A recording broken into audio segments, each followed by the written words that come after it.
اس نے کہا یا علی اگر اس عمل کے بعد دل مطمئن نہ ہو تو؟ امام علی نے کہا تم نماز کے بعد خانہ کعبہ کی طرف منہ کرو اور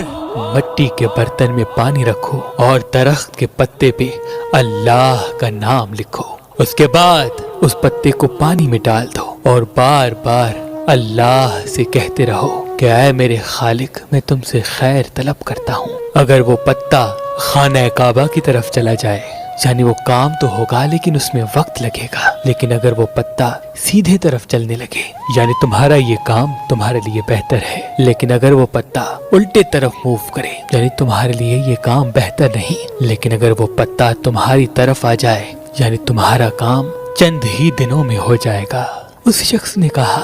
یا علی اگر میرے پاس پانی نہ ہو، کرتاس نہ ہو تو؟ امام علی نے کہا تم نماز کے بعد اللہ سے خیر طلب